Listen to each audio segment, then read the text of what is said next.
ආයුබෝවන් රූරස YouTube channel එකට ඔයාලව ආදරෙන් පිළිගන්නවා. මුදෝපු කිරි රසට ආස ඔයාලට මම අද කියලා දෙන්න යන්නේ කර්ඩ් දෝස හදාගන්න විදිහ. සමහරු හරි ආසයිනේ මුදෝපු කිරිත් එක්ක බත් කන්න. සමහරු පාන් වලටත් ගාගෙන කනවා. ඉතින් ඔයාලත් එහෙම කන්න ආසය නම් මේ රස ඔයාලට හොඳට ගැලපෙනවා. ඔයාලා වීඩියෝ එක දිගටම බලන්න. එතකොට තමයි හදන විදිය හරියටම දැනගන්න පුළුවන් වෙන්නේ. අවශ්‍ය ද්‍රව්‍ය පහළ ඩිස්ක්‍රිප්ෂන් එකේ සඳහන් කරලා තියෙනවා. ඉතින් අපි බලමු කොහොමද හදාගන්නේ කියලා. මම මෙතන මුදෝපු කිරි ග්‍රෑම් 200ක් අරන් තියෙනවා. හාල් පිටි ග්‍රෑම් 200ක් අරගෙන තියෙනවා. ලොකු ලුණු ගෙඩියකින් භාගයක් විතර හීනියට කපලා අරගෙන තියෙනවා. ඒ වගේම අවුමිරිස් කරල් දෙකක් කරපිංචා හීනියටම කපාගෙන අරගෙන තියෙනවා. ලුණු කුඩු තේ හැඳි භාගයක් අරන් තියෙනවා. ඔයාලා ඔයාලගේ රස අනුව දාගන්න. අබෑට තේ හැඳකුත් අරන් තියෙනවා. වතුර කප් භාගයයි. දැන් මම භාජනයක් අරගෙන ඒකට හාල් පිටි ටික දාගන්නවා. ඊළඟට ලුණු ටිකක් දාගන්නවා. දැන් පොඩ්ඩක් කලවම් කරගන්න ඕන. දැන් මුදෝපු කිරි ටික දාගන්නවා. දැන් මේ ටික ආයෙම පොඩ්ඩක් කලවම් කරගන්න ඕන. ඊළඟට වතුර ටික ටික දාගෙන කලවම් කරගන්න. වතුර එකපාර දාගන්න එපා. ටික ටික දාගෙන කලවම් කරගන්න.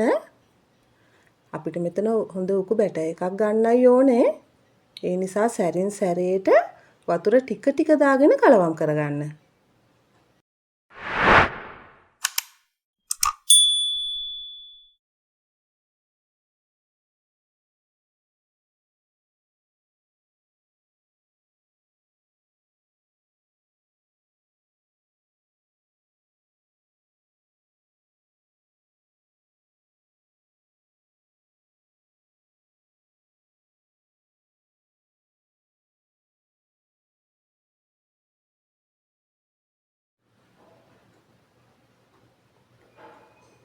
දැන් මම භාජනයක් ලිපේ තියාගෙන ඒකට තෙල් ටිකක් දාගන්නවා. තෙල් ටික රත් වෙනකොට අබෑට තේ හැඳක් දාගන්නවා. ඊළඟට ලුණු ටික දාගන්නවා. දැන් කරපිංචා ටික අවුමිරිස් ටිකක් දාගන්නවා. මේක අපි ටෙම්පරාදු සුවඳ වෙනකන් කලවම් කරගන්න ඕන. ඔන්න මම දැන් කෑලි මිරිස් ටිකක් දාගත්තා. දැන් අපේ ටෙම්පරාදු මිශ්‍රණය හරි. කලින් හදාගත්ත තෝසෙ මිශ්‍රණය ළඟට කරගත්තා. මම දැන් ඒකට මේ ටෙම්පරාදු ටික දාගන්නවා. ඊට පස්සේ අපි මේක හොඳට කලවම් කරගමු. ඉතින් ඔයාලා මගේ වීඩියෝ එකට කැමති නම් ලයික් එකක් කමෙන්ට් එකක් දාන්න. ඒ වගේම මාව සබ්ස්ක්‍රයිබ් කරන්නත් අමතක කරන්න එපා. මම භාජනයක් ලිපේ තියලා තෙල් ටිකක් දාගන්නවා.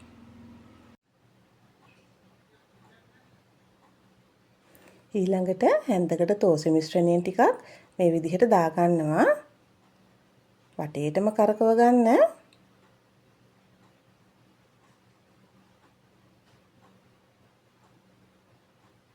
තෝසෙ එකේ උඩ වේලීගෙන එනකොට අනිත් පැත්ත හරව ගන්න.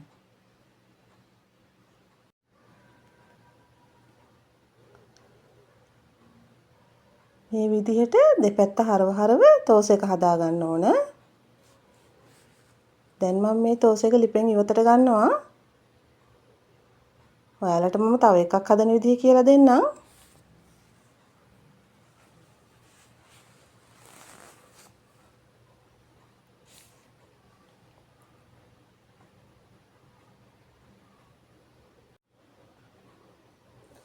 මේ තියෙන්නේ මම හදාගත්ත කර්ඩ් දෝසා.